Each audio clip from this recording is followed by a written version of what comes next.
movies at last. Looks like it, Aunt Mattie. Huh. What, Dad? Hello, son. Well, daughter, how was the moving picture tonight? Lovely.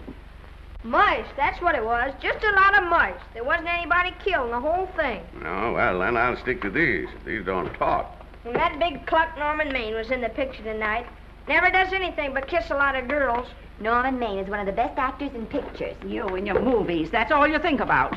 You shouldn't be allowed to go to him at all if you're asking me. Too bad I was so busy in the kitchen. I didn't hear anybody asking you. Hello, Granny. Hello, darling. But of course, no one ever listens to me. They do if they're within 10 miles of you. Gadding around picture shows. House all cluttered up with movie magazines. And the other day, I caught her talking to a horse with a Swedish accent. Now, sis, we're only young once, you know. Ah, Hollywood. You'd better be getting yourself a good husband and stop mooning about Hollywood. Do you know what she wants to do? She wants to go to Hollywood. I've known it all along. I've seen her making faces in the mirror and talking to herself. That's what comes of your movies. Why, what would you do if you did go to Hollywood? I'd be an actress. I would, I tell you. I've always known I could. Guys, wouldn't it be wonderful to have a movie star in the family? Oh, Miss Blodgett, may I have your autograph?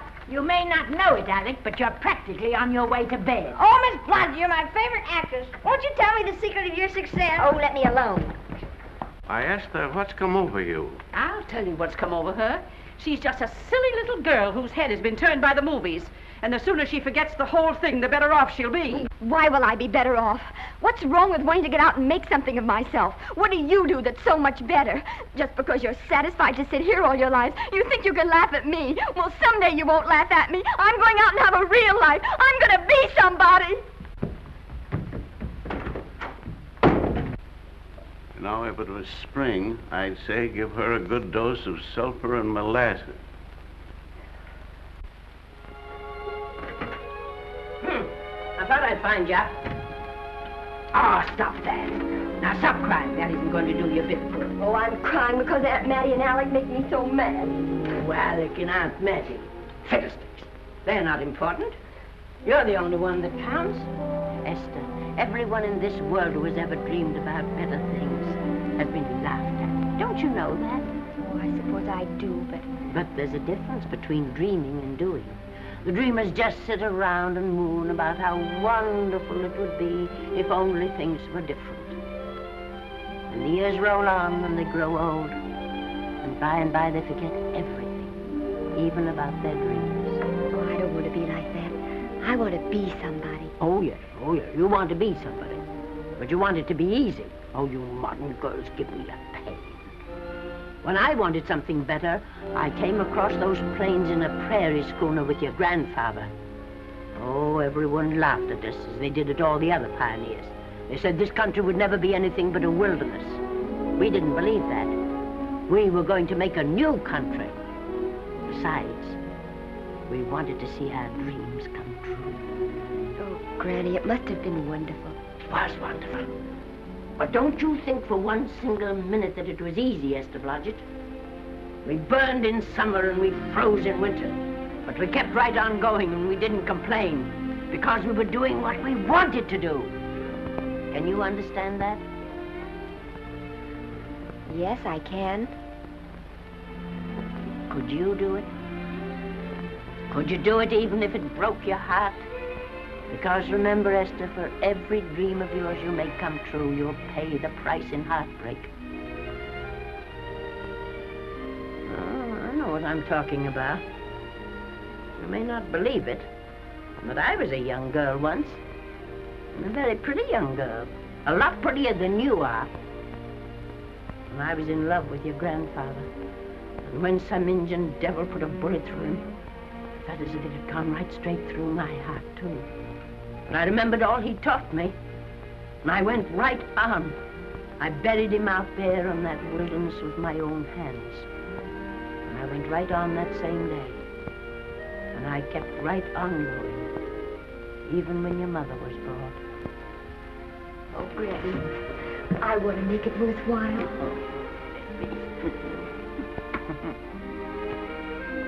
You know, Esther, there'll always be a wilderness to conquer. Maybe Hollywood's your wilderness now. From all I hear, it sounds like it.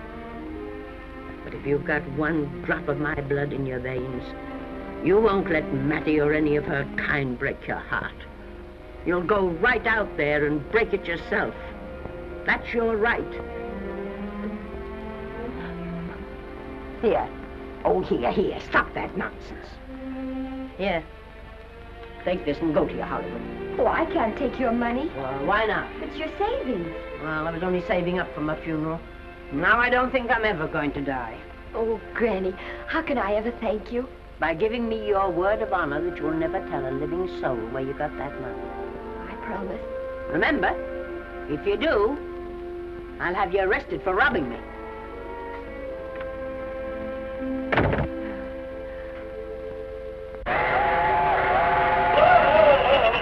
Here we are. I'll help you, Granny. Oh, I can make it, dear. Oh, my, it's cold. I kissed Dad goodbye. Just a little kiss. He didn't even wake up. I bet you didn't try that on your Aunt Mattie. Oh, Aunt Mattie. Think of her face when you tell her. I am thinking about it. I've waited for that chance for 30 years.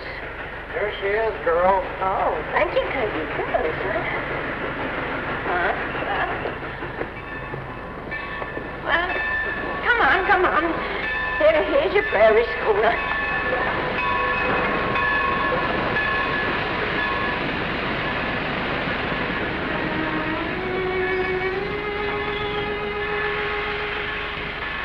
All aboard. Oh, Granny. Go on. Goodbye, Granny.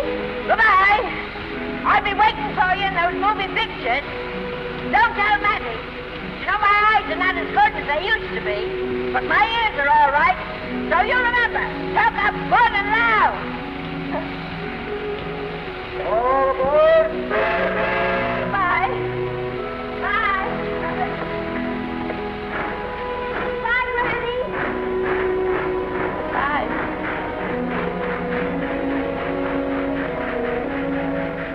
Do you want to go home now?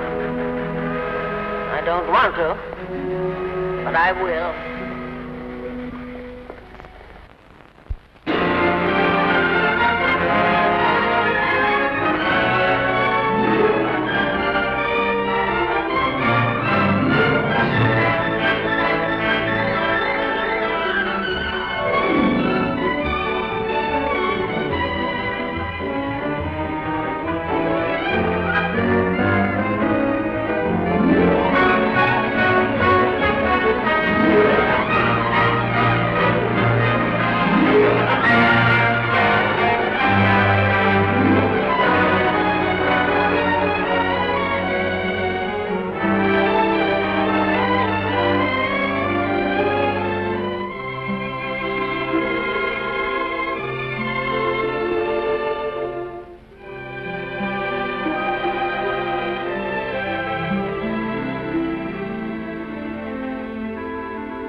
Good afternoon.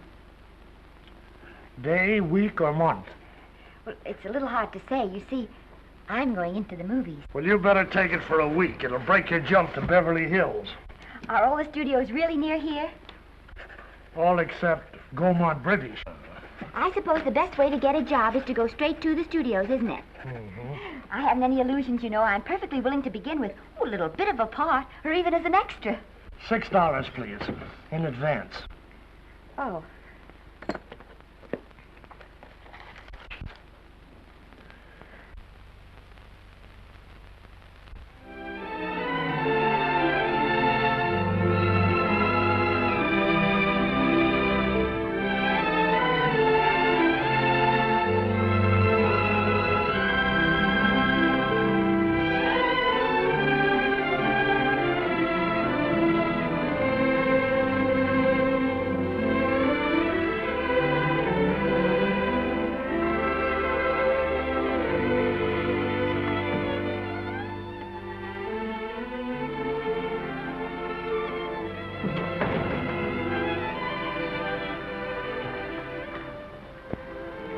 I beg your pardon. I'd like to register for extra work. How long have you been in Hollywood? Well, it's about a month now. We haven't put anyone on our books for over 2 years. Come here. I'd like to show you something. Casting, later, casting, later, casting. Every time you see one of those little lights flash, it's somebody asking for a job. Every time you hear them say, try later, it means there isn't any job. You can't keep the girls at the switchboard long. They go crazy. Every one of those little lights thought it was going to be a star. You still want to go in the movies?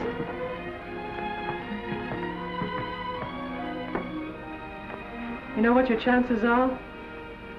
1 in 100,000.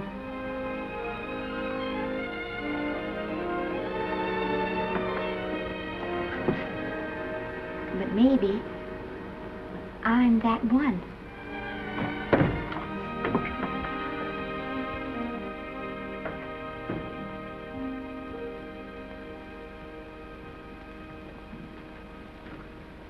Any phone calls for me, Mr. Randall? Oh, no. Jesse Lasky and Sammy Goldwyn must be writing letters instead. How's the luck today? There wasn't any. Maybe you don't go at it in the right way. Now take Danny McGuire here. He knows the ropes. Don't you, Danny? Sure, I've had him around my neck for years. Huh? What? Oh, Miss Blodgett. Danny McGuire, our new tenant. How do you do? Mr. McGuire is a big director. Oh, are you really? Oh, could you possibly use me in a picture, Mr. McGuire? Of course, I haven't had much experience, but I don't think that really matters if you're willing. And Now I really listen, feel that... lady. In the first place, I'm not a director. I'm an assistant director. In the second place, if I had any jobs to give away, I'd confer one on myself. And in the third place, you should have stayed back home in the first place.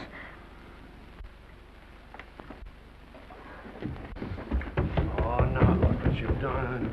Hey, wait a minute. Hey, don't be that way. Don't do that. Gosh, I didn't mean to get tough, but a guy thinks he's being kidded when somebody asks him for a job and he hasn't got one for himself. After all, I'm not a big enough shot to hurt your feelings. I'm sorry. It wasn't just that. It was a lot of things. Looking for a job every day and never getting any nearer to it. I guess I was beginning to get a little scared. I know. Lady, do I know. Well, there's only one thing to do for that feeling when you're tired and sunk and down to your last nickel. Come on and I'll buy you a drink. Well, it's not as bad as down to the last nickel. I've still got $11 left. $11? You're going to buy me a drink. Come on.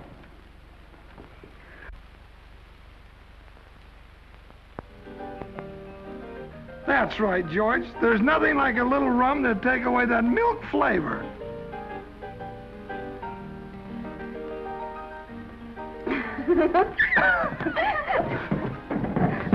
I beg your pardon. Certainly.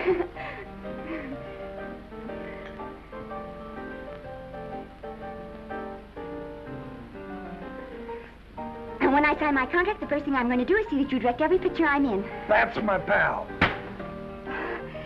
Of course, I'm going to be perfectly nice about it, but I'll just insist. Now that's the way to talk. Don't let them lick you. Oh, I should say they can't lick me. If they try anything like that, well, I just won't sign. Now that's right. What have you got to lose? Another one of these and we'll open our own studio.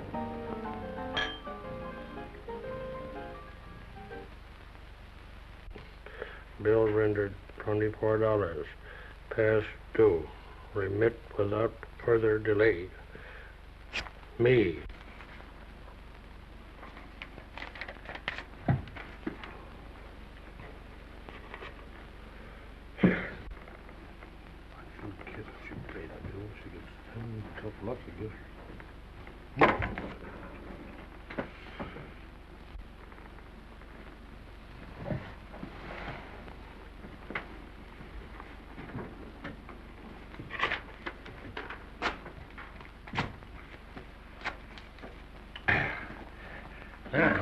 Fifth race.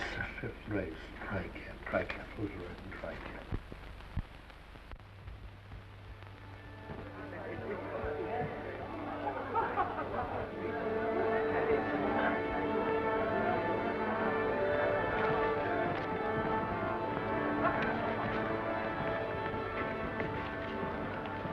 Hey, the program's going to be swell tonight. Now, you take this fella Beethoven. I'm a pushover for him. And Chopin, well, he's not so dusty either. But I kind of wish that once in a while they'd play something you could sort of go out whistling, you know, like Blood on the Saddle, Blood on. Well, there's a tune. Hey, why don't you throw your hat in the air or something, can't you? This is a celebration. My job starts tomorrow. I know it does, and I think it's swell, Danny. Gee, I wish you were in on it, too. But, oh, no, it would have to be a war picture. One of those big novelty numbers, a war picture without any beautiful women at the front. Oh, well, something will happen soon. Maybe. Why don't you go home, kid? Oh, Danny, I can't do that. I came here, and I've got to stay. Well, now, if it's on account of money, I can... Well, thanks. You've given me enough already. Anyhow, this is no time to be worrying. This is a party. Look at all the people. Everybody in the world. Look. That's Norman Maine.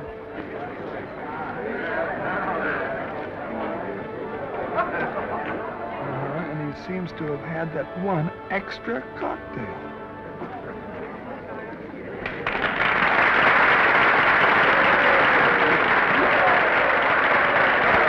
Oh, thank you.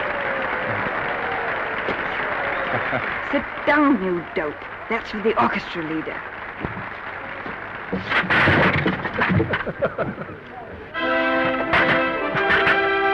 All right. Hello, Norman. Oh, Mr. Maine. Mr. Maine, put your arm around Miss Regis. Oh, no, this is the Hollywood Bowl. Oh, afraid of crowds. Go on, get out of here. What's the matter? You getting too big to bother with photographers? Don't want any pictures taken now. Oh, is that so? Well, supposing I take it anyway. If you do, I'll shove that brownie number 2 of yours down your throat. Thank you, Mr. Maine. No, stop it!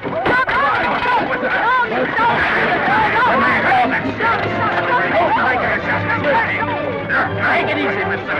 Maine. Calm down. Normie, come back and sit down. Everybody's laughing at you.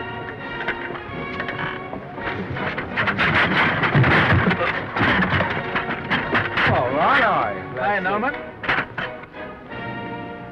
Is he always like that?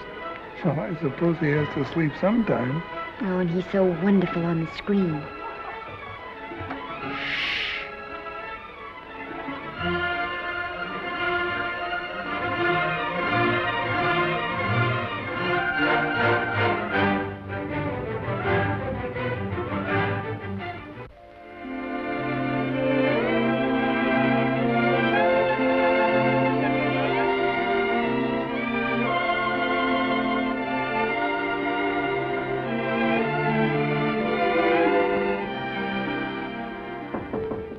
Come in.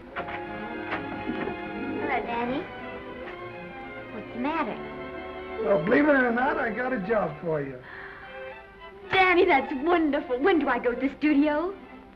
Well, you don't exactly go to the studio. Oh, it's on location. Well, it's not exactly on location. But of course, I haven't any makeup. Will you tell me what to get and sort of help me put it on? Well, you don't exactly need any makeup. You see, it's not really a picture job. It's being a waitress. Oh. Well, it's kind of a picture job if you look at it right. You said it was a waitress.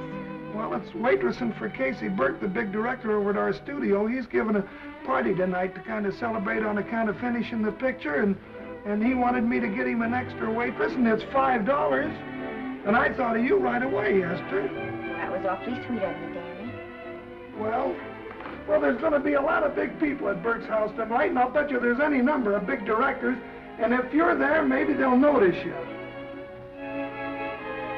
I could make them notice me. Sure you could, Esther. It's your chance. My chance.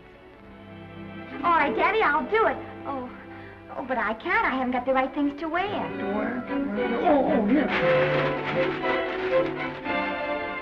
Now, you don't think the wardrobe department's right next to my office for nothing, do you? A perfect fit.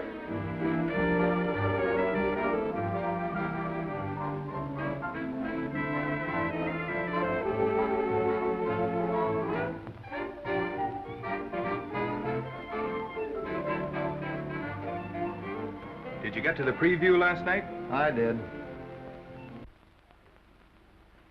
Would you like a little hors d'oeuvre? They are very nice. Oh, thanks. Well, what did you think of the picture? They should have saved it for Thanksgiving. What a turkey.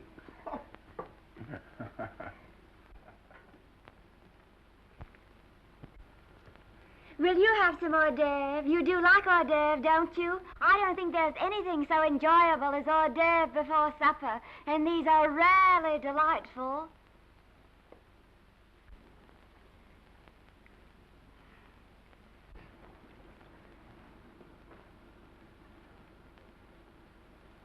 And at the finish, the kid turns around and sings the lullaby to its mother. Pardon the big boys, but would you like a little hors d'oeuvre? They say they're the best in town. Don't tell me.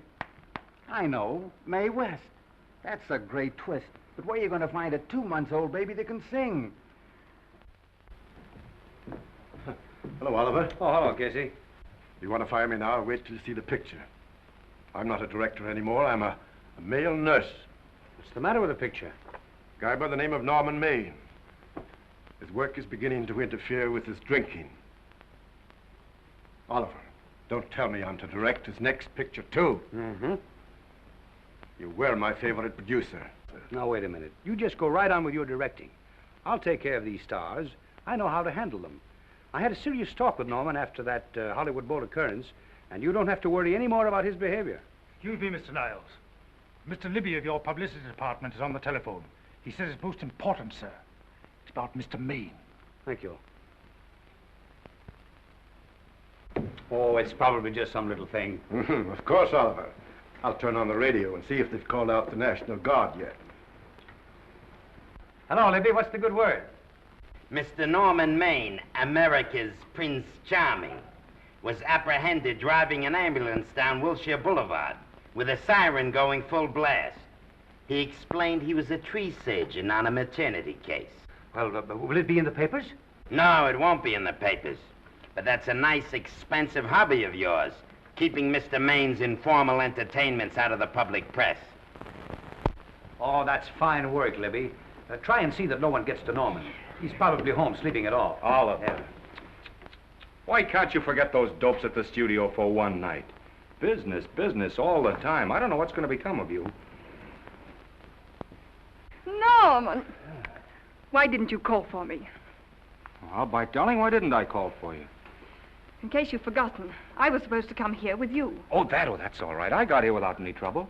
The only reason I don't slap your face. Yes, darling, I know. Hello, John. Oh, hello, man. What's the matter with Oliver? He looks as if he'd had bad news. Hello, Mary. What's the matter, old boy? Maybe I'm wrong. I guess I've been drinking too much lately. No, you ought to cut it down. It's bad stuff. Scotch and soda.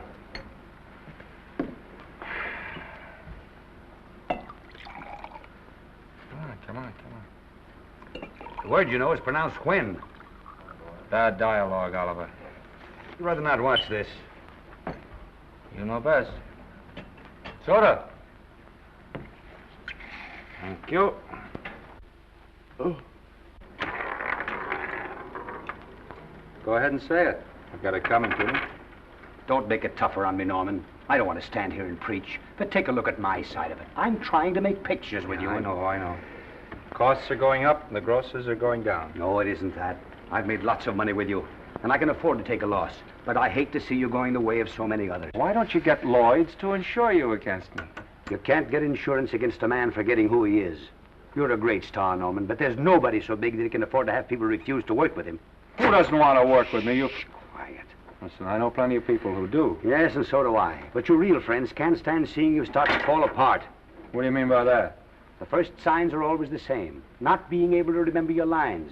Cameraman struggling to cover your hangovers. And all because you have to have a good time. Every day and every night. Listen, I've warned you for a long time, Okay, Norman. Oliver, you're a swell guy. You won't lose any money on me. I'll promise you that. I'll be ready for the curtains when the time comes. When it does, here's my epitaph. And now I think I'll, have a little drink. Scotch and soda.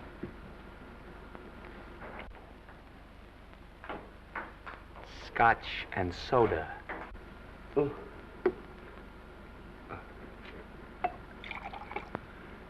Come on.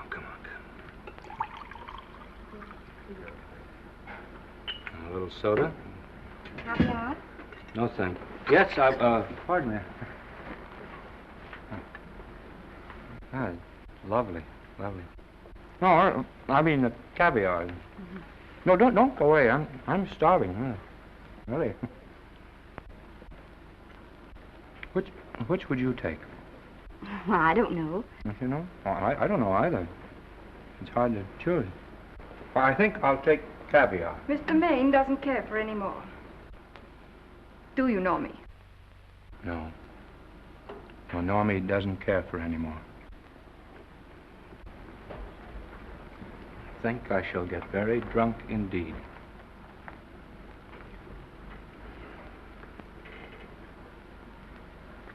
Scotch and soda. Sorry, I have something.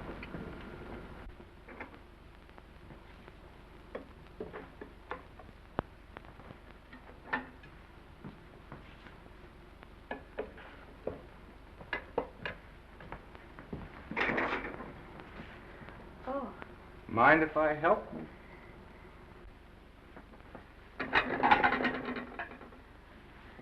Won't they miss you? Oh, no. They'll just look under the table, and when they see I'm not there, they'll forget the whole matter. Hey, what's your name? Esther Blodgett. My name's Maine. I know. You do? What's so funny? I was just thinking about all your fans and how surprised they'd be to see you here helping me put plates away. Oh, they don't know my finer side. They'd be pretty envious of me, meeting you this way in person. Oh, how do you do? Well, tell me, are you disappointed? Yes. Oh, now you've done it. Oh, never mind that. That makes the room look lived in. Tell me, why are you disappointed? I was sitting behind you at the Hollywood Bowl the night you didn't want to be photographed. Yeah. I'm told I crept into many a heart that night. Oh, I can never explain this. You know, you have very pretty hair. You better get out of here. And a sensitive mouth.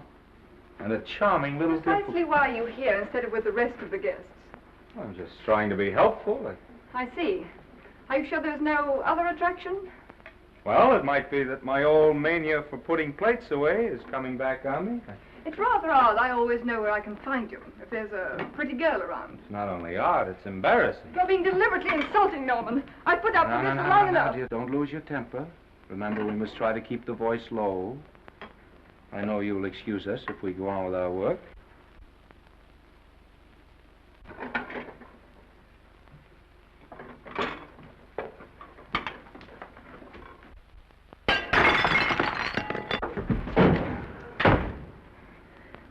Now see what you've done.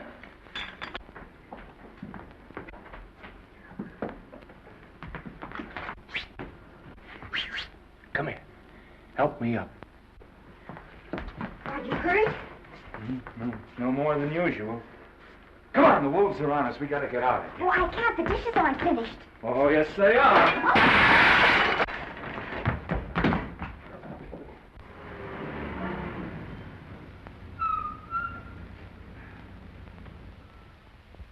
Well, I bet I know what you're going to say now. What? Good night. Good night, and thanks. Hey, wait a minute. Hey, you realize that all I found out about you is that you're foolish enough to want to go into pictures? But why is it foolish? Look at you. Yeah, that's what I mean. No, I'd rather like to go into this matter a little more thoroughly. Oh, that's awfully nice of you. So why don't we go on up to my place and talk it over? Oh, no. Thank you very much, but I really must say good night. Good night. But you're not angry. No. I'm hungry. Well, why don't you go and get something to eat? Good night, Miss Blodgett. Good night, Mr. Maine. Wait a minute. Peter, the least I can do is to see you to your door. Will I see you again? I hope so. Has anyone ever told you that you're lovely? Well, now you know. Thank you.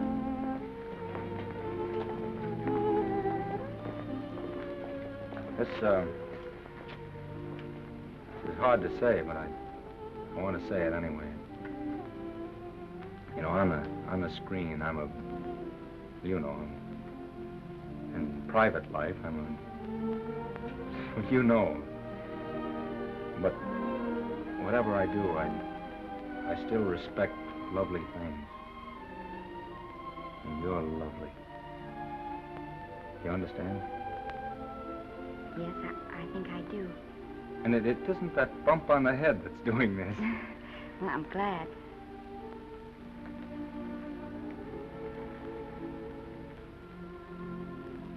Good night. Good night.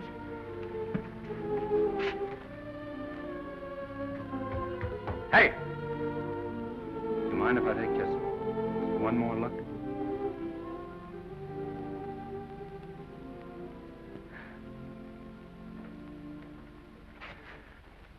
Go away. Quite impossible. I wouldn't even consider it. No.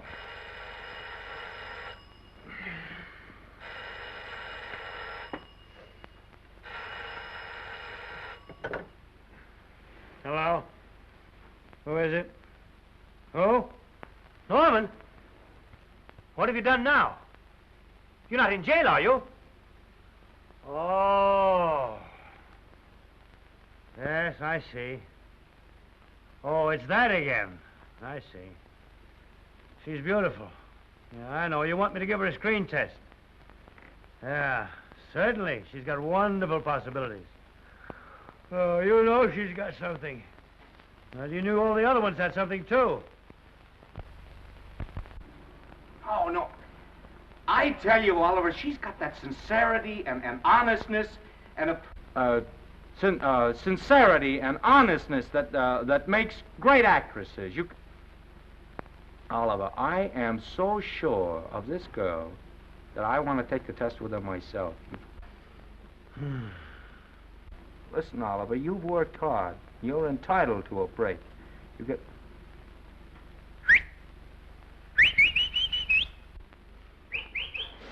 Yes, I heard you. Anything. Yes, yes. Yes. Yeah.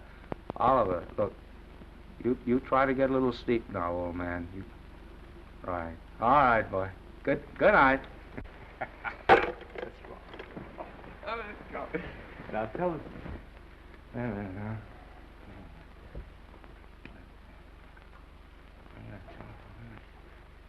Telephone book. Telephone book. What is that telephone? Hey, Oliver, telephone book. Over here.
Yes? Telephone. For me? Some drunk trying to be funny says he's Norman Maine. Oh, thanks. I'll be right down. And Miss Blodgett, would you give him a message for me? Tell him it's 3 o'clock in the morning!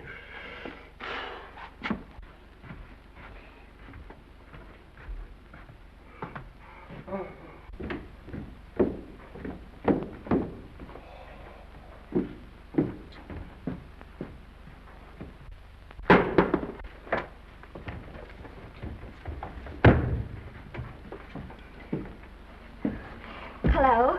What? Oh. Oh. Oh. Oh, yes. I'll be there. Oh, thank you.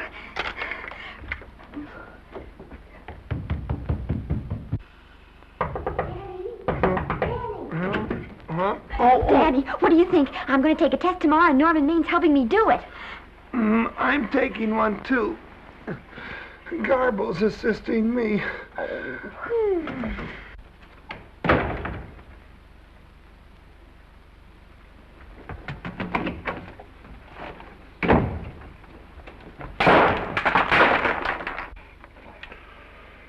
Oh.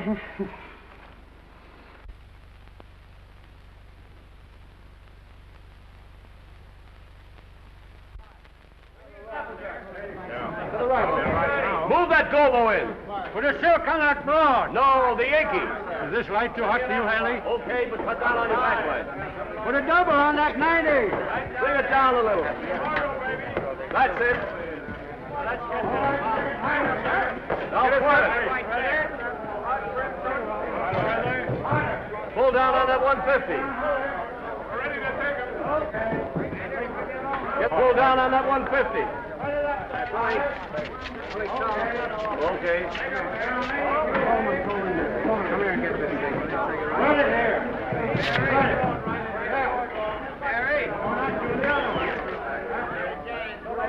Bring me an apple box. Listen, gentlemen, please, if you don't mind.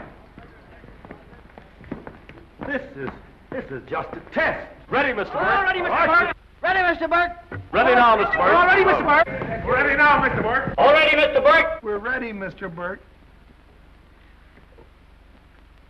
All right, let's take it. Quiet! Quiet! Quiet! Quiet! Ready, Norman? Yeah. You ready, Miss, what's your name? You'll soon know your name, Esther. The whole world's going to know it. But I'm so scared. Maybe I better not try it today. Oh, come on, now don't be foolish. They all had to go through this. Harlow, Lombard, Myrna Loy, and now Esther Blodgett. All right. I'm ready. This is the take. Roll 'em. Quiet. Hey!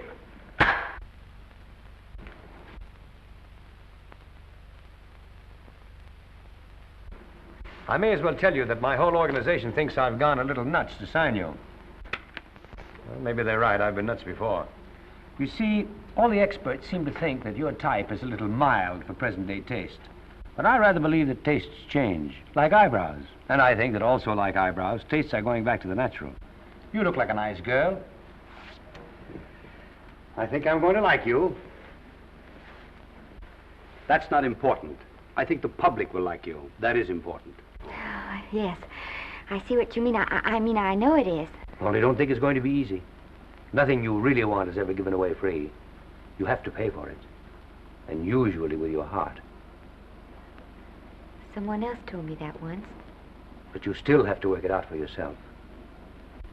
Oh, well, all this is just a long way of saying, I'm glad you're with us and good luck to you. And now I'm going to turn you over to our demon press agent, Libby. Don't let him frighten you. He has a heart of gold, only harder. And for the love of Pete, learn to close your mouth and keep it closed, even in your love scenes.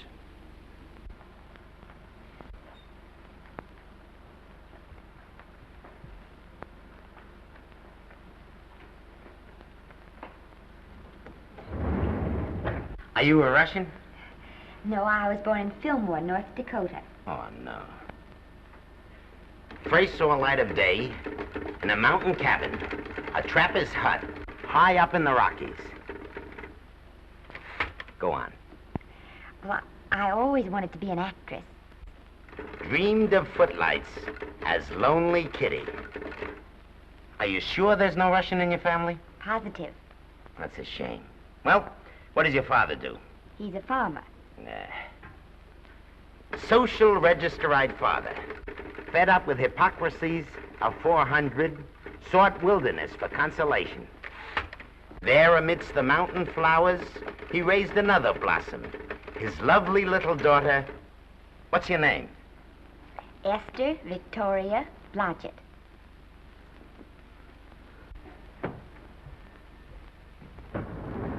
Greatly appreciating your attention in this matter, very truly. Do you know what her name is?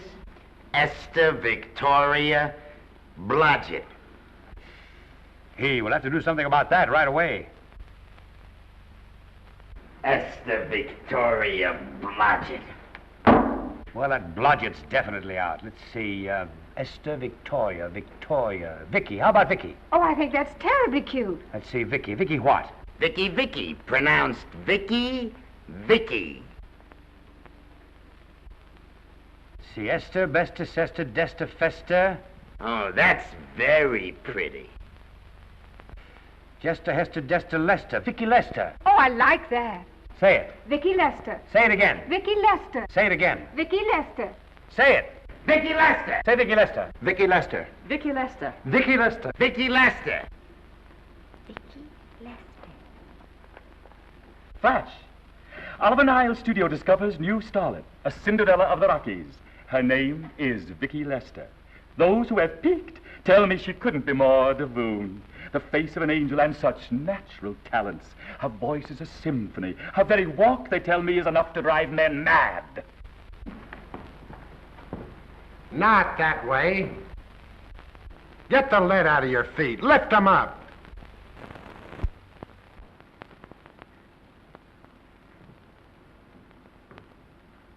That's better.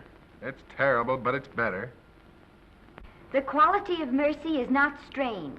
It droppeth as the gentle rain from heaven. Cease. Through the mouth, my child, through the mouth. The nose is for smelling roses. Proceed. Does she have to look surprised all the time?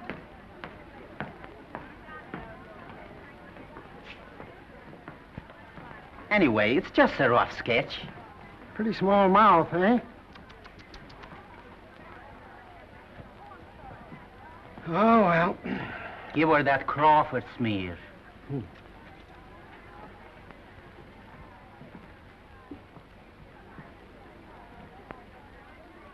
This'll give her that Dietrich. Yeah.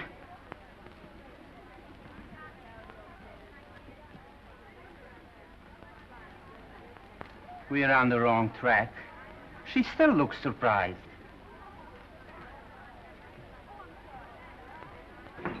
Listen, dress people. We're shooting on the set this morning, not in the commissary. Now, come on, snap into it.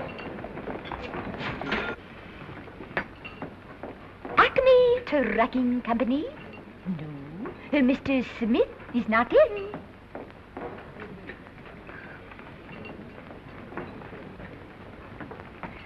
Acme Trucking Company. No. Mr. Smith is not in.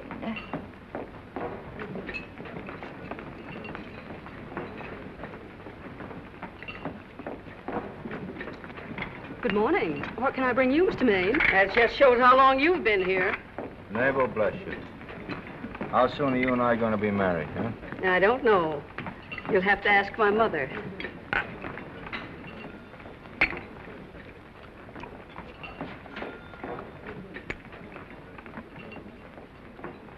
Acme Trucking Company? No, Mr. Smythe is not in. Acme Trucking Company? No, Mr. Smith is not in. Acme? No, Smith ain't in.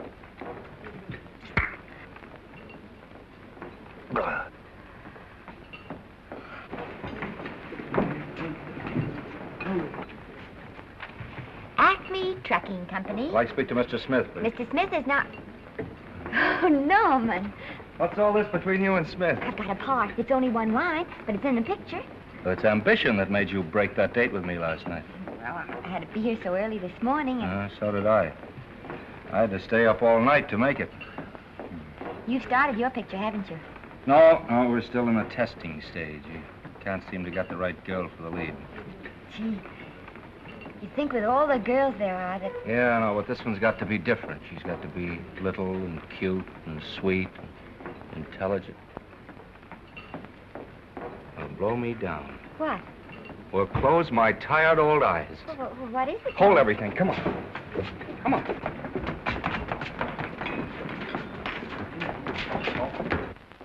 Well, you've been through the whole casting directory. I'll work day and night, Mr. Niles. And I'll work with her, Oliver. And I can be mean or nasty or anything you want, Mr. Niles.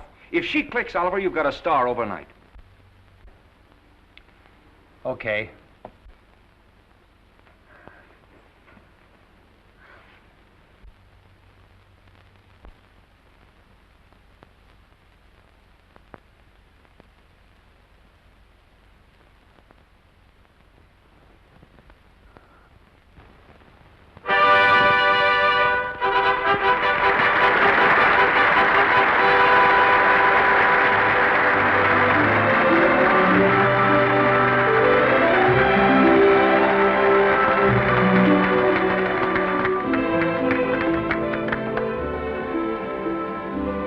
Wait till you hear them at the end of the picture.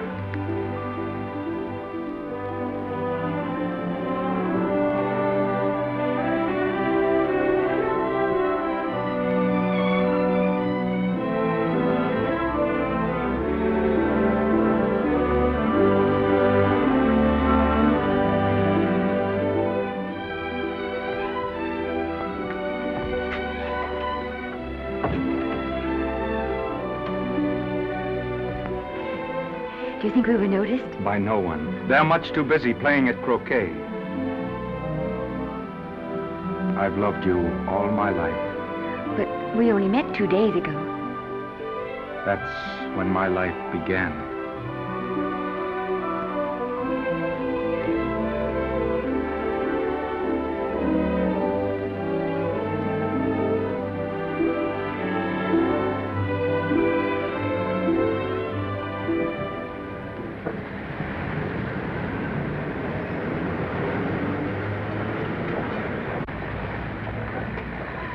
she cute? You know, I think she's the same type I am, don't you? I think she's sweet. Well, it's Vicki Lester's picture, all right.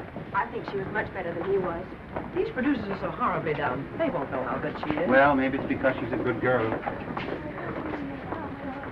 Oh, Maine's not so bad, but it's Vicki Lester they'll go to see. Isn't she, darling? I think she's the most precious little thing I've ever seen. The knockout, Libby. You might mention that when you write your review. That Lester kid's a gold mine. Didn't you like Norman Maine? Was he in it? Libby, I'm afraid we have another hit. Huh? It's in the bag, neatly tied up with beautiful pink ribbons. Say, where are Norman and Vicki? I don't know. I thought you had them. I wish they'd come. We're having a party at the Trocadero. Isn't it thrilling running away from people? Norman, it's so exciting, So new. A star is born. Come on, run.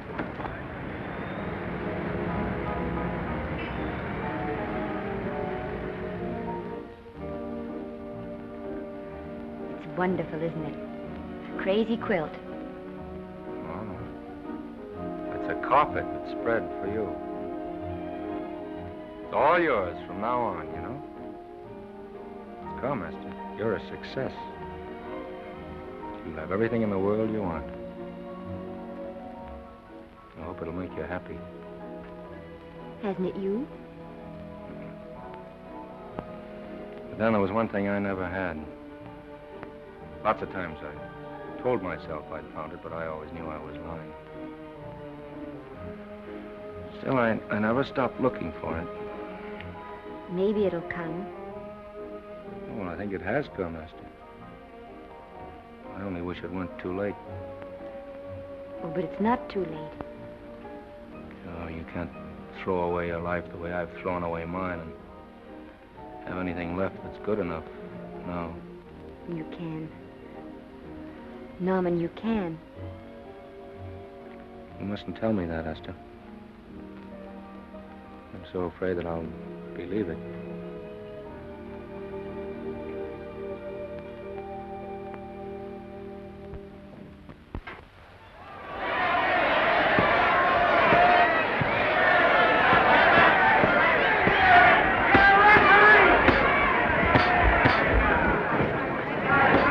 Garcia. Shoot your right. Swell, isn't it? Lovely. What's Garcia getting? Can't you hear me, Garcia? Shoot your right!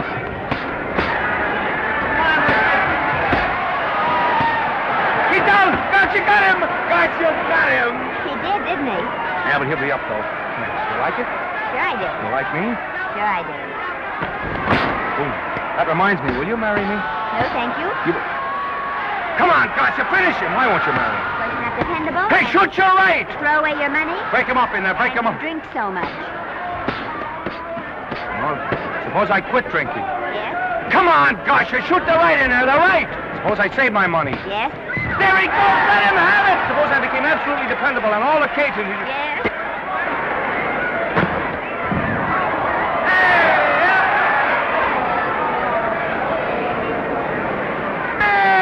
He's got him! He's got him! He certainly did.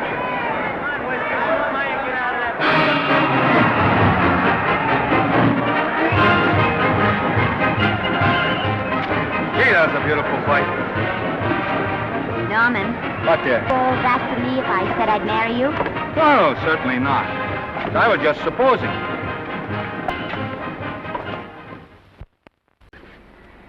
We're going to be married.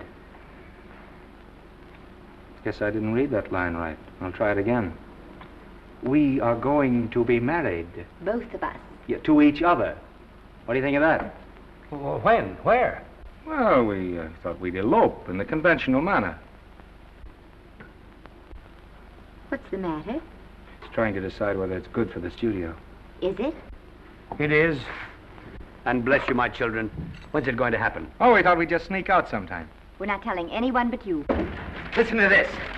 The screen's ideal romance blossomed into breathtaking reality today when Vicki Lester and Norman Maine, America's dream lovers, slipped quietly through the portals of holy matrimony.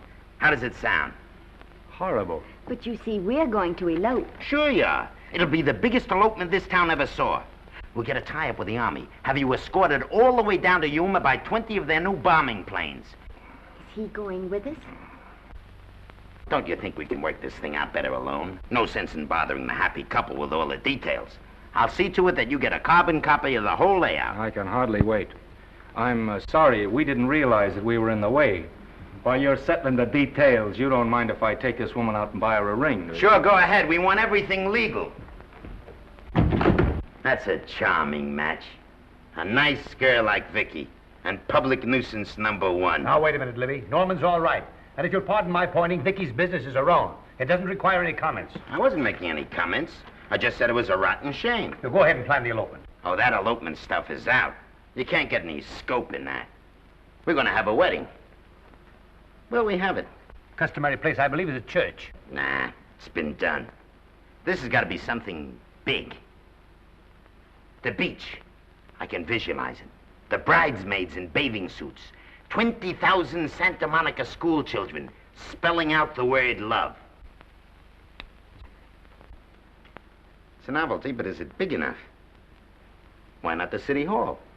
A police escort of every motorcycle cop in town. Sirens screaming, confetti pouring out of buildings like the Lindbergh reception in New York, only on a big scale. What's the matter? Isn't it big enough?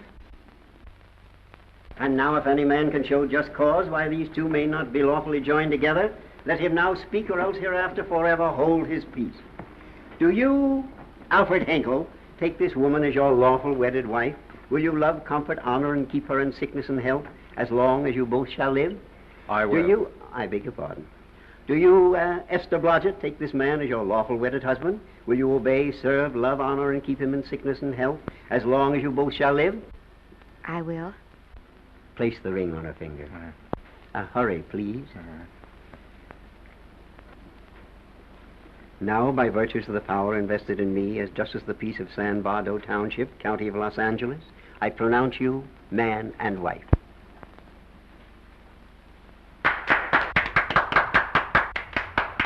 Quiet! And now I must exercise my prerogative of office. I hope you'll be very happy, Mrs. Hinkle. Thank you. Thank you, sir. Oh, Thank you Danny. very much. Now, if you'll please sign the license. Oh, yeah. You know, Mrs. Hinkle, I can't help but believe I've seen you somewhere before. Oh, really? Well, I believe this is the first time I've ever been in San Vardo. You know, your face is familiar, too, Really? Mr. Hinkle. There you are, sir. Thank you very much. Oh, thank you, sir. Thank you. Goodbye. Goodbye. See you again. Yes, goodbye. No, I don't mean I'll see. No.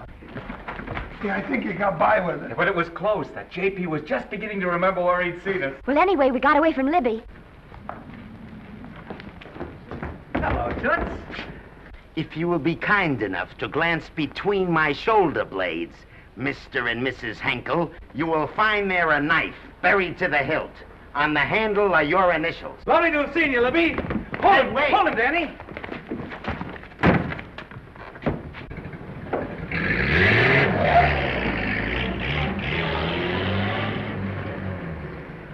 There go a couple of rats I raised from mice. Well, they got a right to get married, haven't they? They haven't got any right to double-cross the public, and they haven't done it yet. Hey! People versus Porky Washington, who is charged with violating Section 600. Young man, you're in contempt of court. Operator, get me the Los Angeles Tribune. I have a good mind to put you under arrest. Wait till I make the score. You wait, too. Tribune, give me the city desk. Johnny, this is Matt Libby. I got a flash for you. Norman Maine and Vicky Lester were married at 2:30 this afternoon. Vicky Lester? Court recess.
Wahoo.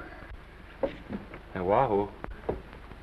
I don't want to sound immodest, but I think I've stripped a gear. Well, sit down, won't you, and let's get acquainted. We'll probably be seeing quite a bit of each other from now on. Well, might just as well break the ice now as later.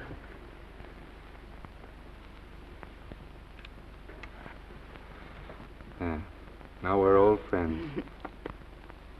Say, have I got time for a shower before dinner? Plenty, if you can find a shower.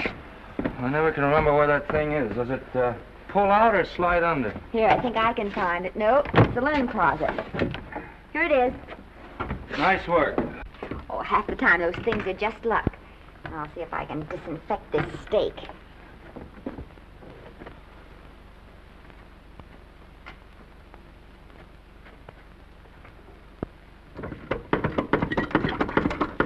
Yeah, Esther, there's no soap.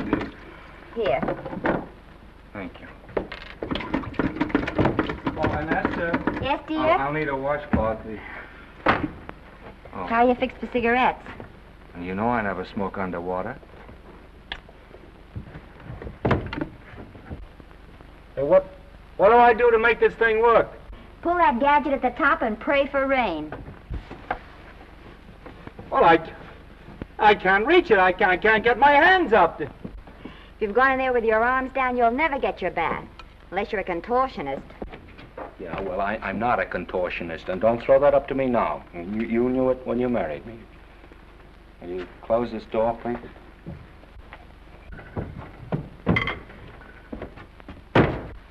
Thank you.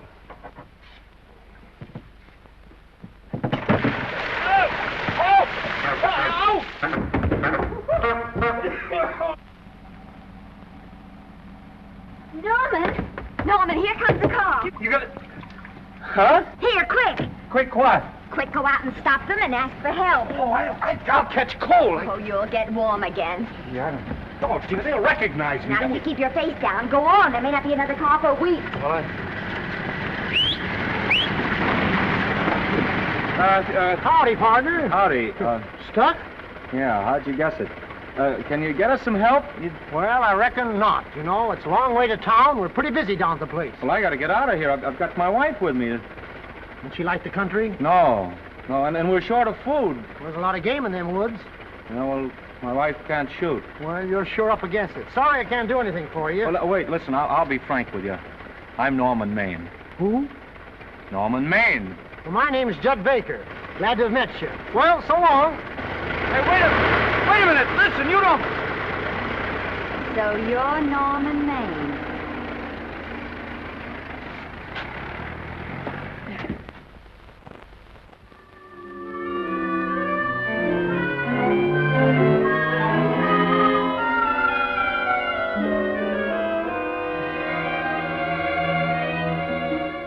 I got my prestige to look out for.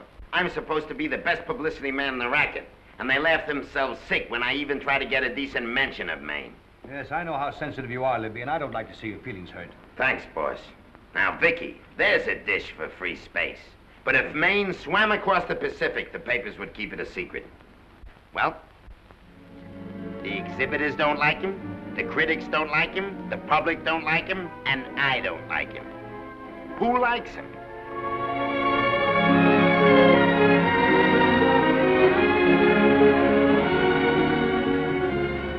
Oh, but darling, this is almost too much of a surprise.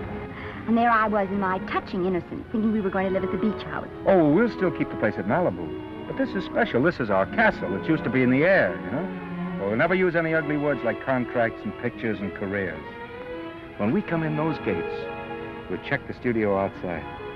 Come on, I got another little surprise for you.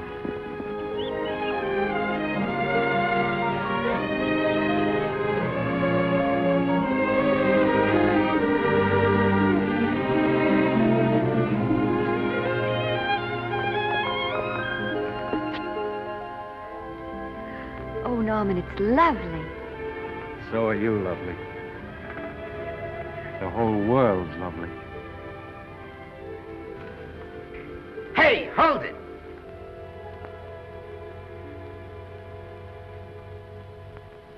That's it. Caption: Their honeymoon never ends. All right, let's get some pictures. Now, if the bride will sit here and the groom stand behind her, we'll have something unique. Now let's go after something different. You sit down and she'll stand up.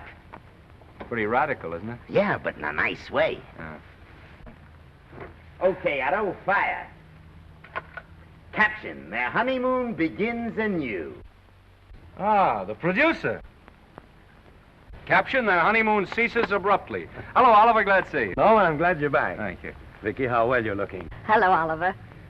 Am I interrupting? Yes, thank you. Just want a couple more pictures. That's enough of both of them. What they're asking for is exclusives of Miss Lester. Alone. Oh, I see. Well, come on, Oliver, let you and me get exclusive. See you later, Vicky. Oh, don't worry, Otto. My camera smashing days are over. Yeah. They ain't your only days that are over. Oh, hold that, Miss Lester. Gorgeous. Well, Oliver, how's the dividend situation? Very pleasant. I think we'll show $2 million on the next quarter. Oh, good. Smart move of mine to sell my stock, eh? Oh, well, when you need money, you need it. Well, some people save up for just such an event. You know, there's bound to be a rainy day occasionally. Yeah, but as a citizen of California, I've always refused to admit that. Yes, I know, but still it does rain. Well, anyway, you can thank me for some of those dividends of yours. Mm-hmm. Oh, can't you? Oh, sure, sure. That was a little too quick, Oliver. The matter, the Enchanted Hour was a smash hit, wasn't it? Well, it made Vicky a star overnight. Yes, it should have. What about me? Oh, let's talk about business at the office, Norman. Beautiful pool you have here. Beautiful. Oh, now let's talk about it here. Didn't they like me? Well, maybe the part wasn't just right. That was the best part of the year. Look, Oliver. You think I'm slipping? Can you take it? Yeah, go ahead. The tense is wrong. You're not slipping. You've slipped. Oh, my fan mail's still big. Norman. Fans will write to anybody for a photograph. It only costs 3 cents for a stamp, and that makes photographs cheaper than wallpaper. But every 25 cents they pay for a theater ticket buys them the right to be a critic. And your last few performances, Norman, have not pleased your critics.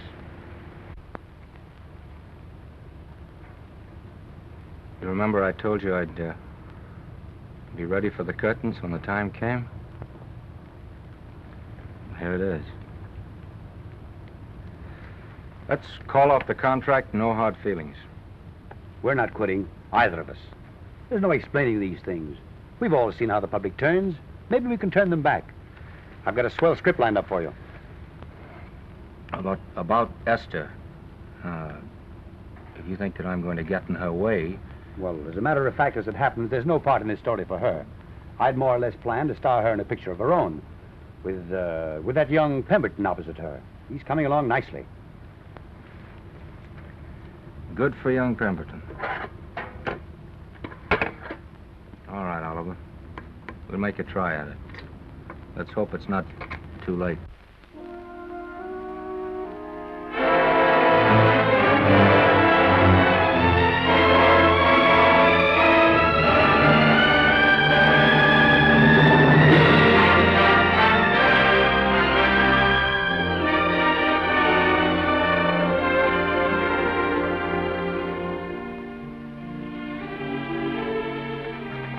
No argument.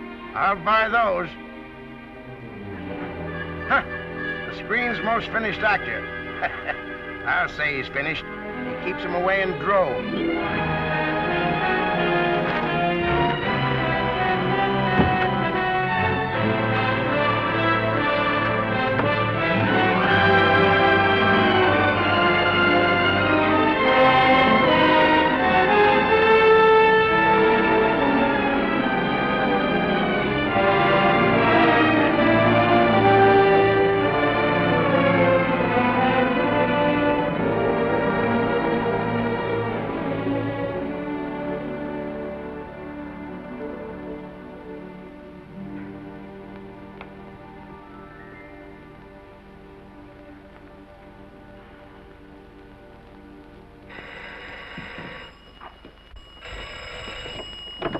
Hello? No, Miss Lester isn't home as yet. No, I'm not the butler. But I can take a message just as well as he can, honest. Oh, is that you, Norman? Swell. Listen, Norman, This is Artie Carver. Hiya, kid. Swell. Say, I hear you're through with Oliver Niles. Is that on the level? Oh, please, Artie. I'm not news anymore. Forget it. Say, what kind of a settlement did you make on your contract? Give me a figure so I can do a story on it. There was no money involved. We just called it quits. Okay, I'll fill in my own figure. Say, by the way, I've been trying to get an interview with Vicky for 2 weeks, but she's always busy. How about you giving an old pal a break by speaking to her for me? Sure, I'll ask her. Swell. So long.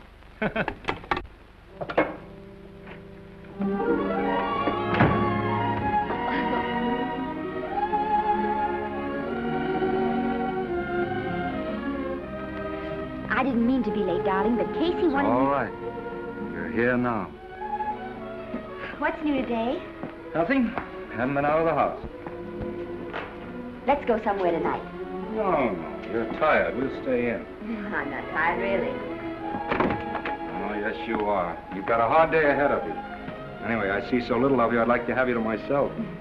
Oh, but it's the servants' night out. We haven't any Yes, we dinner. have. I fixed a little snack with my own lily white hands. I'm learning to cook in my spare time. Then I think I'll marry you. Oh, I get it. You want to make an honest cook of me. Comes in on wheels in this joint.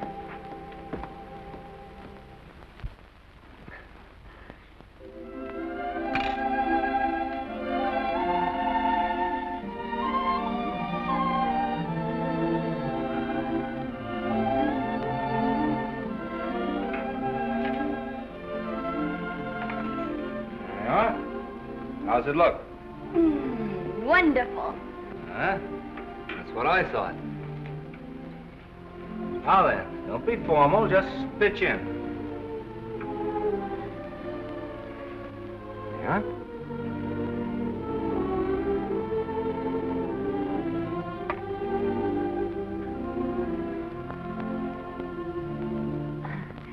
I'm afraid my mouth's not quite big enough. I'll measure it next time and make them to size. A little hard to lift, too. In fact, I think I'll take those measurements right now.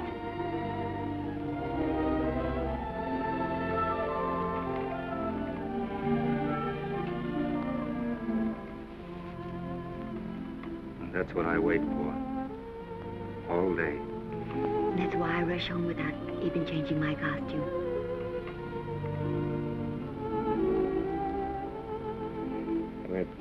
We're forgetting that we're hungry.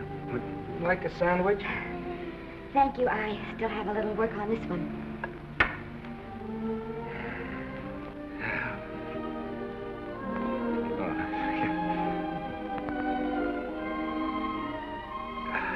Norman, will you unhook my dress? I can't breathe. Mm-hmm.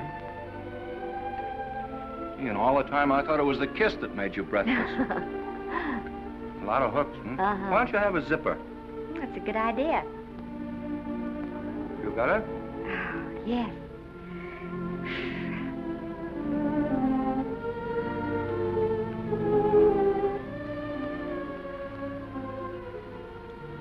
Don't look now, but I think that guy on your left is in love with you. I hope so.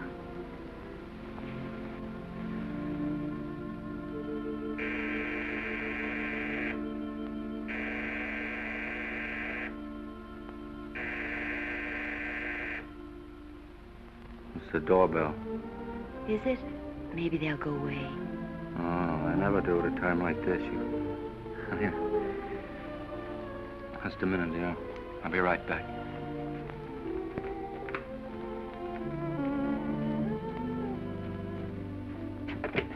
Does Vicky Lester live here? Yes. I got a package for her. I'll sign for it. Who are you? I'm her husband. Oh, sure. Sign right here, Mr. Lester.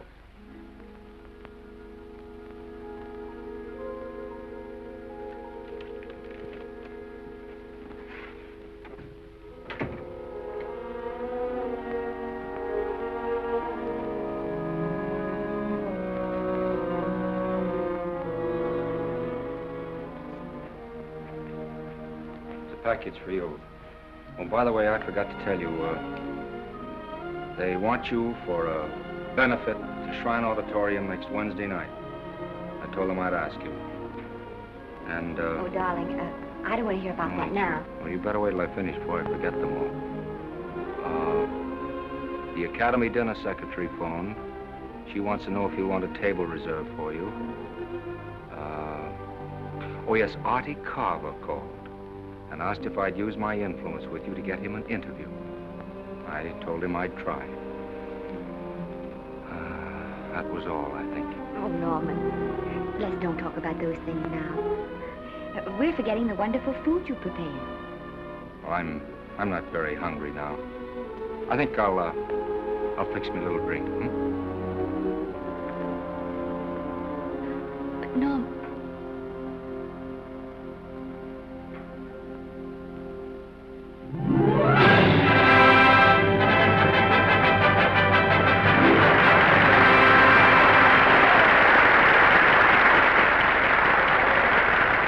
Norman would come. Oh, stop worrying. And think how nice that statuette's going to look on your mantelpiece. Do you suppose anything's happened to him? But of course not. He's just been held up in traffic. You think about that statuette. And now we arrive at the climax of the annual dinner of the Academy of Motion Picture Arts and Sciences, the highest award within our power to bestow. We have already applauded with our hearts as well as our hands, while awards have been given those gentlemen who during the past year have rendered distinguished service to the motion picture industry. We now pay honor to the ladies, or rather to one lady. We offer to her the Academy Award for the finest performance of the past year. She has already had the world's acclaim, but this is the tribute of her fellow workers, the men and women of this industry. It is not only my pleasure, but my privilege to present this award to the actress who created the unforgettable Anna in Dream Without End, Miss Vicki Lester.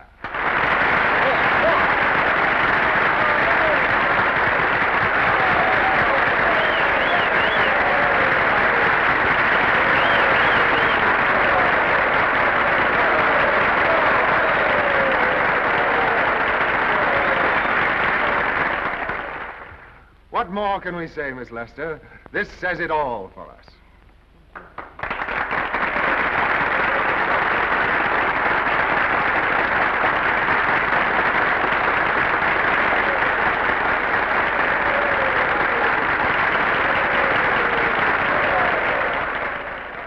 Ladies and gentlemen, when something like this happens to you, and you try to tell how you feel about it, you find that out of all the words in the world, there are only two that really mean anything. Thank you. All I can do is to say them to you from my heart. All I can do is to keep on saying them. Hey, that's fine. Oh, Miss Maine. That's a very pretty speech, my dear. Very pretty. You said the right thing. I want to be the very first one to congratulate you on that valuable little piece of bric-a-brac. Now I want to make a speech. Gentlemen of the Academy and fellow suckers, I got one of those once for a best performance. They don't mean a thing. People get them every year. What I want's a special award, something nobody else can get. I want a statue for the worst performance of the year. In fact, I want 3 statues for the 3 worst performances of the year, because I've earned them. And every single one of you that saw those last masterpieces of mine knows that I've earned them. Libby, start the music. What I'm here to find out is, do I get them or do I get them? Now answer yes or no.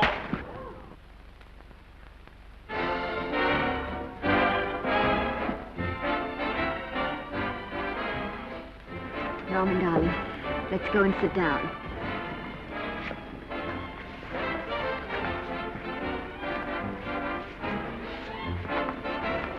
Come on, Norman, sit to that. Glad to see you, Norman. Hello, Norman.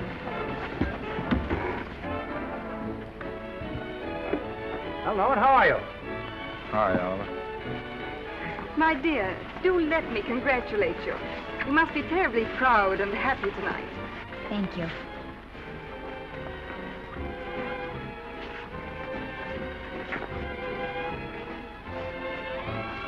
Somebody give me a drink.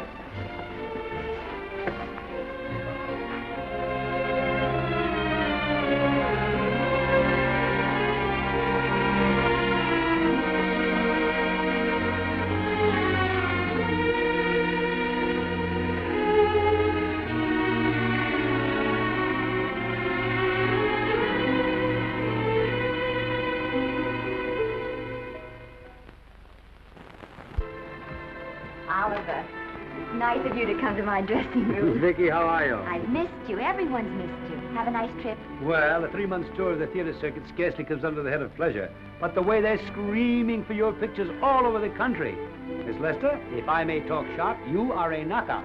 Thank you. It's good to hear that. You've been crying. A little.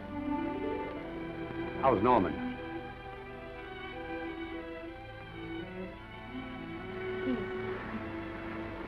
Well, he's trying awfully hard, Oliver.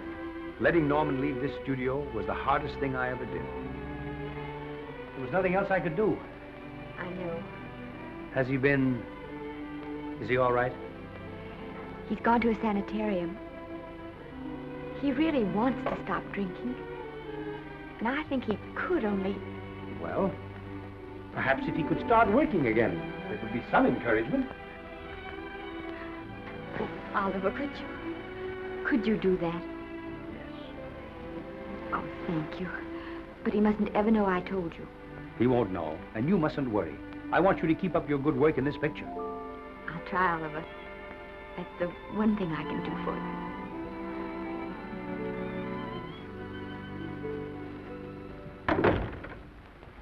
If you'll just sit here, Mr. Niles, I'll have Mr. Maine brought down. Thank you. Brought down.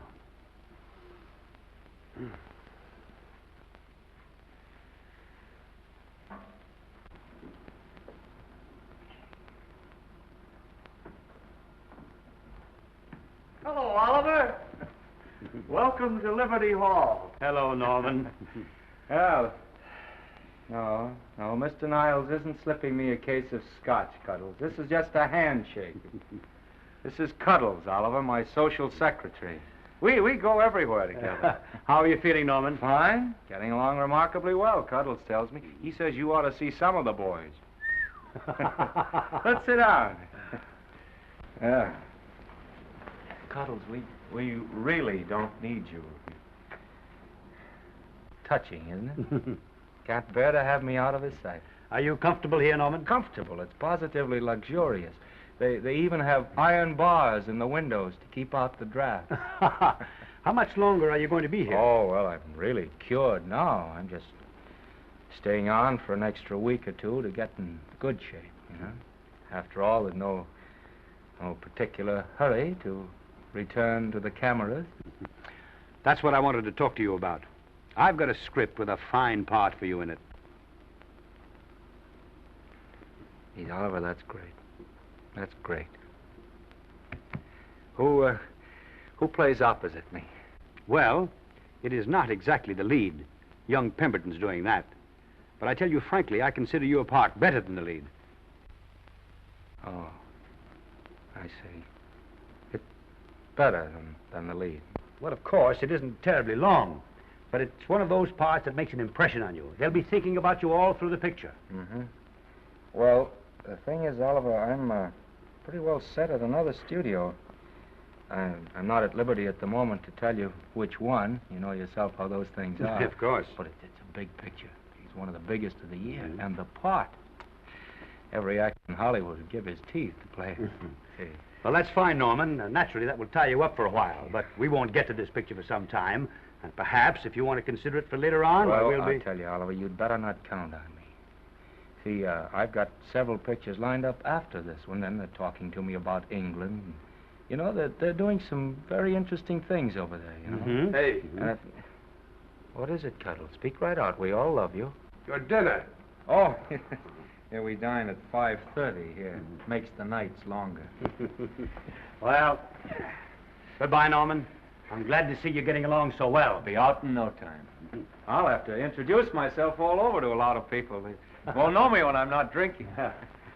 Goodbye. Goodbye, Norman. Thanks for dropping in. That's fine. Yeah. Well, Cuddles? Alone at last, eh?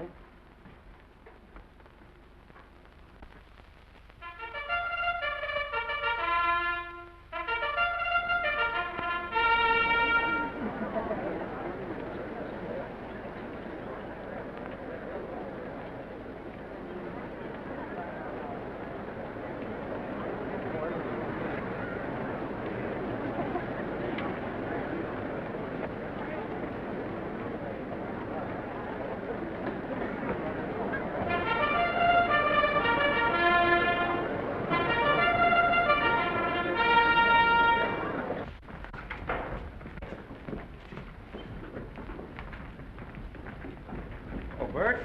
Sam? How are you, Marion? Oh, hello. Hello. Hello, Normie. Glad to see you. How I hate to run into these has-beens. They give me the creeps. Me too. He was good while he had it. And he had it quite a while. Hello. Hello, Mr. Maine. I haven't seen you in a long time. Oh, I've been resting. Ginger ale, please. Ginger ale and what? Ginger ale and ginger ale. A new leaf? A whole new book. Thank you. Scotch straight. Hello, Libby. Why, it's Mr. America of yesteryear. Do they let you wander about now without a keeper? Oh, sure. I'm a trustee now. Didn't expect to find you at Santa Anita. What do they do with the actors while you're away? Oh, they cut them into slices and fry them with eggs.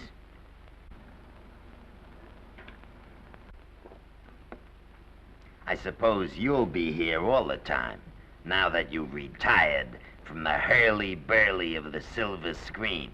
Well, we're living down in Malibu now, and pretty lonesome with Esther away working all day. Well, I wouldn't squawk about that if I were you. It's nice to have somebody in the family making a living. Oh, wait a minute, Louie. I don't want to forget that we're friends. Friends, my eye. Say, listen, I got you out of jams because I had to. It was my job, not because I was your friend. I don't like you, and I never have liked you. Nothing made me happier than to see all those cute little pranks of yours finally catch up with you and land you on your celebrated face. Where do you work, Libby? Always wait till they're down, then kick 'em. I don't feel sorry for you. You fixed yourself nice and comfortable. You can live off your wife now. She'll buy you drinks and put up with you even though nobody else will. We're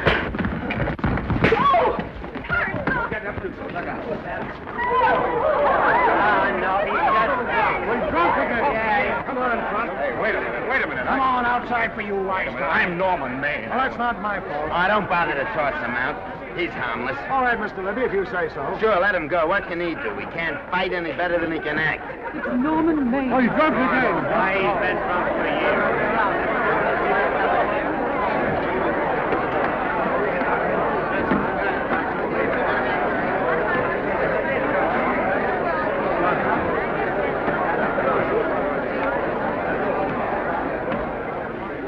Give me a scotch.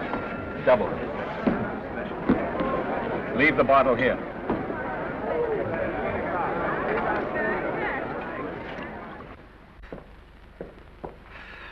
Vicky, you'll be ill. Why don't you try to get a little sleep? But he's been gone 4 days. 4 days and not a word.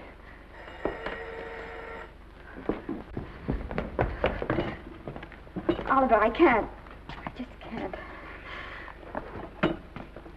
Hello? No, this is Oliver Niles speaking. What? Where?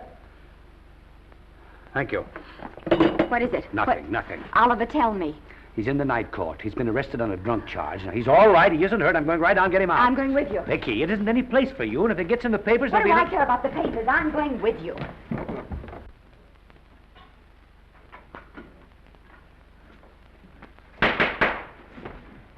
Division 30, Municipal Court, County Los Angeles, now in session. The Honorable Judge J. Barris presiding. Be seated, please. Were you able to do anything? Judge wouldn't even see me. Ready, Your Honor.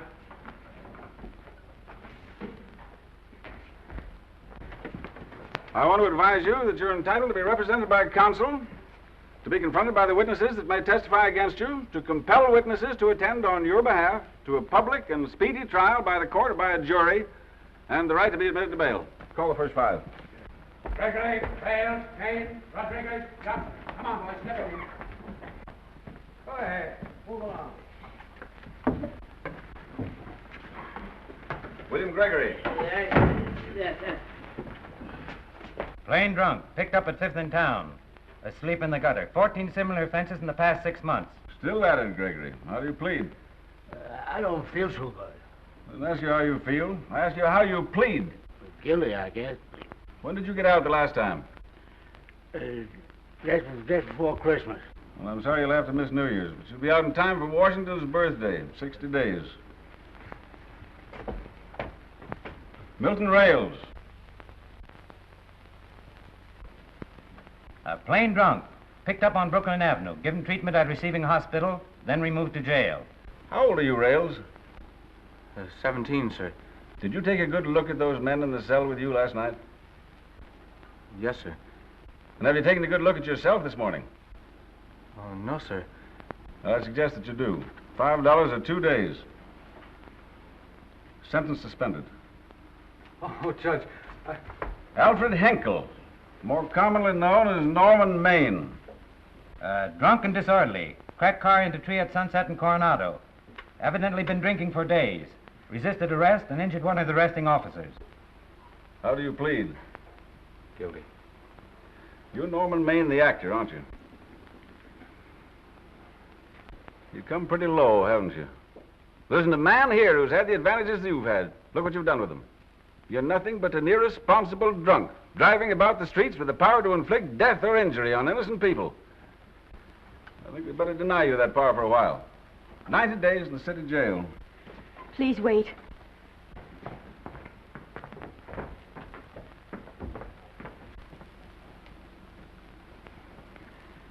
I'm his wife.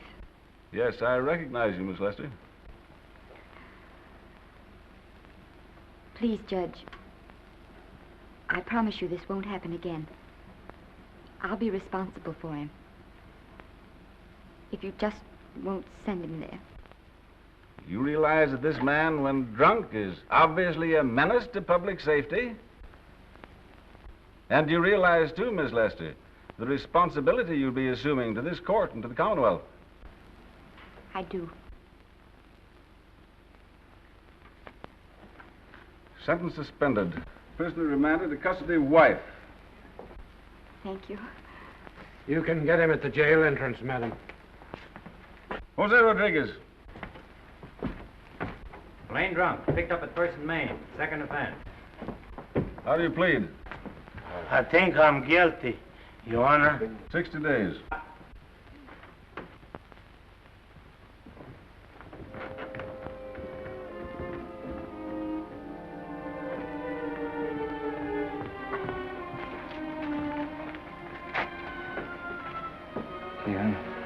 I'm so tired. Hold it, Mr. Maine, for picture.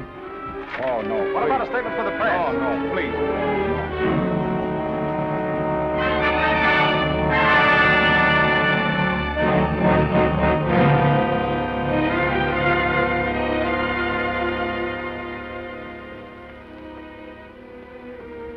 He's still asleep. He's been asleep nearly all day. That's the best thing for him. It's awful to see this happen to someone you love. And know in your heart that it can't get any better. I only know that all I can do now is stay with him and try to help him. So will I. And between us, we'll take care of him. You're very fond of him, aren't you, Oliver? Well, I'm very fond of both of you. Then I know you'll understand what I have to tell you. And after what happened last night, I think you already know what it is. I can't do any more pictures. I'm going away for good with Norman. But you can't do that, Vicky. You're at the very peak of your success, and you've worked so hard to achieve it. That's what's been wrong. Oh, I've thought it all out. Maybe if I hadn't been away from him so much, last night and what went before, it wouldn't have happened. Oh, I know it's too late to think about that now, but it may not be too late to go away with him and start over somewhere. It's your life you're giving up, Vicky. so I can try to give Norman back his. Can you honestly tell me I'm wrong to do it? No, Vicky. I cannot honestly tell you that. Then there'll be no more Vicky Lester.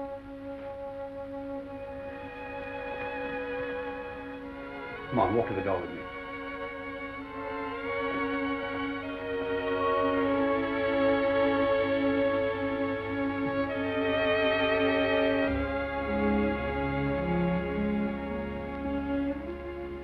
Goodbye, Vicky Lester. You were a grand girl. Good luck, Mrs. Norman Maine.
Darling,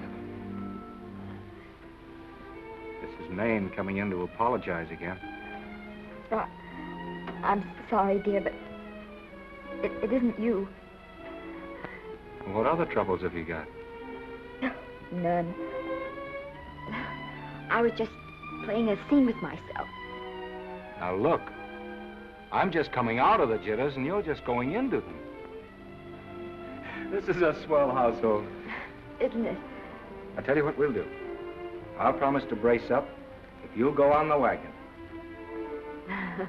I guess I have been drinking too much. You know what I'm going to do?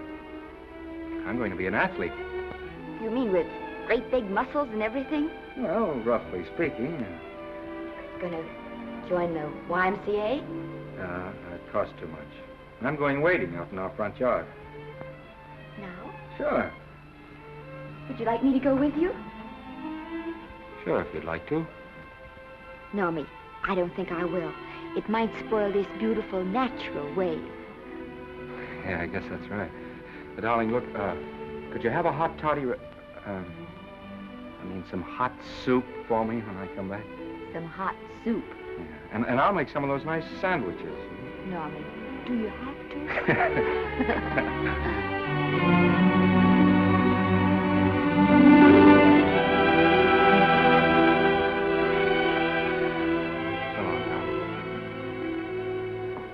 Now, don't stay in too long.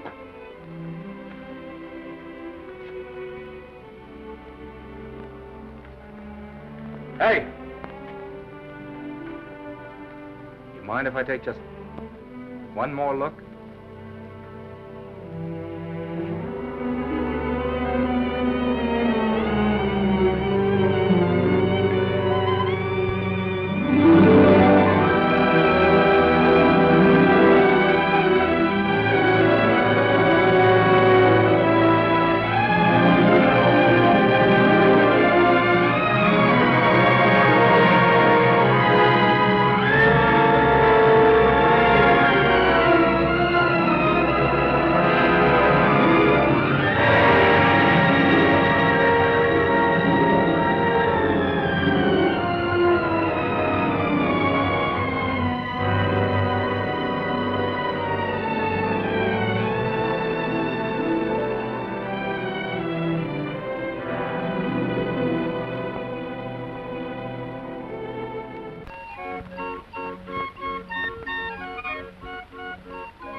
first drink of water he had in 20 years. And then he had to get it by accident. Pardon.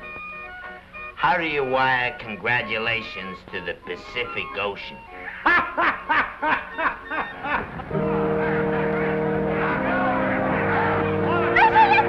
Oh, you can't see her face. Hello, Vicky.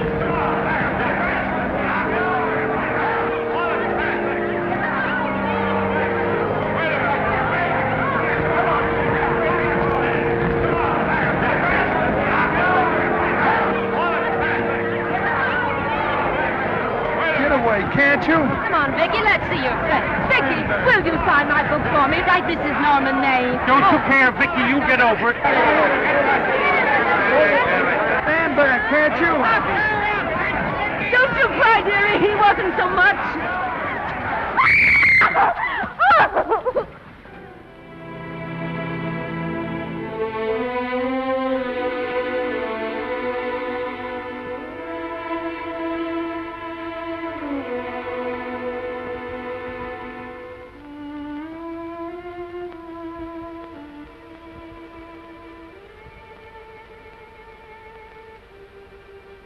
Do you mind if I take just one more look?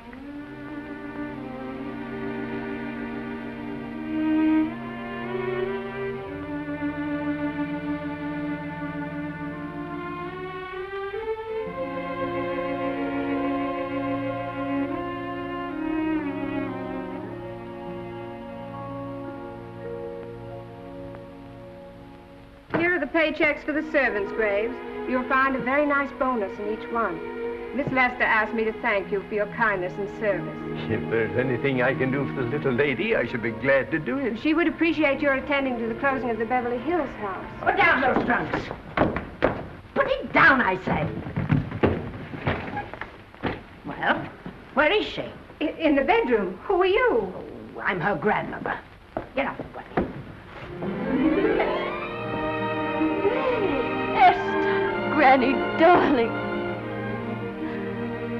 Oh, I'm so glad to see you. What made you come? Oh, I know when I'm needed. Now get out of here. Go on, get out of here, all of you. I want to talk to my granddaughter alone. I came just as quickly as I could. But I'm going home. I sent you a wire yesterday.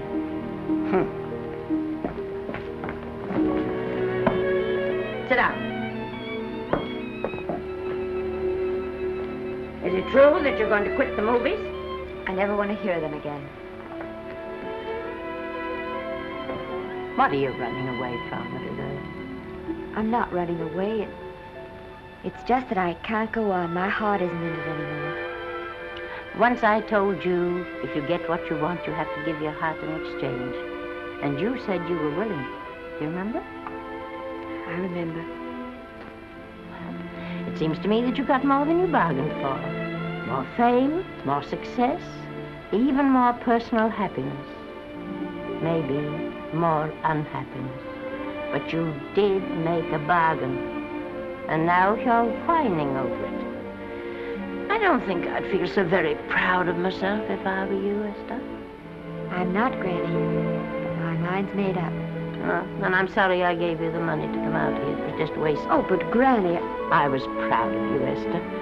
I was proud to be the grandmother of Vicky Lester. It gave me something to live for. Now I haven't anything. I know. Oh, I want to be strong, but I can't go on. I can't. You must. Tragedy is the test of courage. If you can meet it bravely, it will leave you bigger than it found you. If not, then you'll have to live all your life with a coward. Because no matter where you may run, you can never run away from yourself. I never knew Norman Maine. He wrote me a very sweet letter when you were married. He said you told him how much I meant to you. And I know just how much you must have meant to him. You know, Esther, I can't believe that wherever he is, he can be very happy, knowing that his death broke the spirit of the little girl he praised me so highly for raising. And I can't believe that he can be very proud, knowing that all his great love did for you was to make you a quitter. The car is ready, Miss Lester. We'll have to go now to make the train.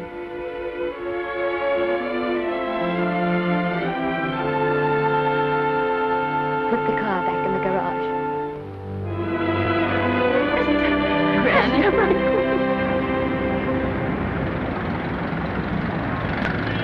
The entire picture industry has come to the Chinese theater for this opening tonight. It has come to pay tribute to a great star on her long-awaited return to the screen in what has been called her greatest performance. It has come to pay tribute to the girl herself. The girl who has won the heart of Hollywood. The girl who has won the heart of the world. Miss Vicki Lester. And if I'm not mistaken, Miss Lester's car has just driven up. Yes, it is she.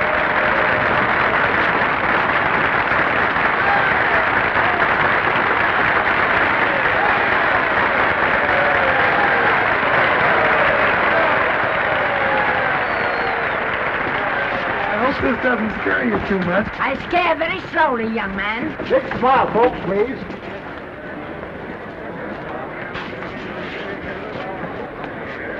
They'll have your mug, I mean your face, plastered across half the papers in the country tomorrow. How do I look? Oh, you look swell. You're a liar, but I like you. And here's Miss Lester's grandmother. Won't you say a few words to the radio audience, please? Say something, Letty. You know, we've got a thing like that back home where they all listen in on, but we call it a party line. Won't you say something, please? They're listening. Maybe some of you people listening in dream about coming to Hollywood. And maybe some of you get pretty discouraged. Well, when you do, you just think about me. It took me over 60 years to get here, but here I am. And here I mean to stay. Thank you very much.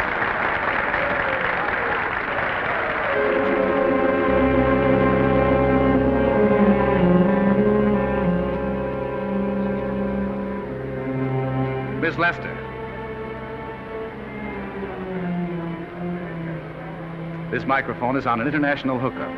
Throughout the world, your fans are hoping that you'll say a few words to them.